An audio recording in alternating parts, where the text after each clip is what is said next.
Hello, this is Eddie with Easy Camper Rental. I'm going to give you a small quick tutorial.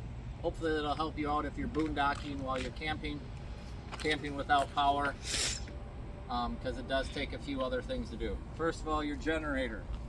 A lot of these generators that we're using are 3500 or 4500. You probably want to get a 5000 or bigger, just so it's producing your 30 amps that you need.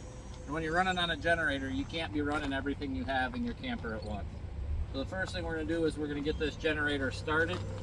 This one here potentially has electric start. Nope, that one doesn't work. So you're just going to put it to start.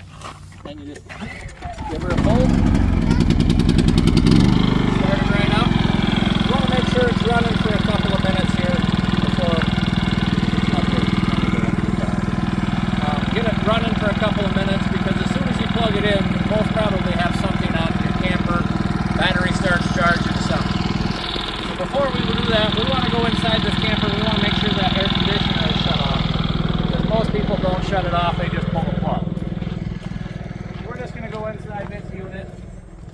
Every unit's a little bit different. So you're going to come in, air conditioner is on the air conditioner in this unit.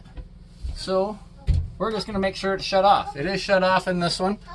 So now we can go back out here. And then we're going to plug that generator in, or plug the camper into the generator.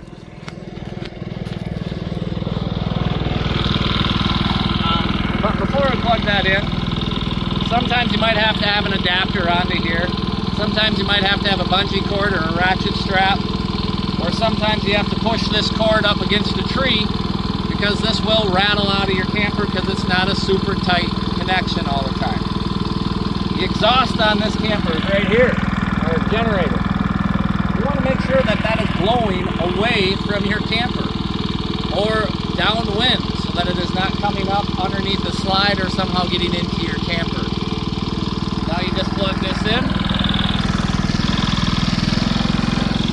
And if your batteries are really low, you're going to want to let this run for 10, 15, 20 minutes so it can charge those batteries up before you go turn that air conditioner on. Because running a couple of power sources at once is going to kill this generator or overload it. This one didn't ramp up too much. I did have this camper plugged in, so the batteries are fairly charged. So we can go back inside now. We have this plugged in. Once again, you need to remember, you don't have unlimited power. Those generators are not meant to run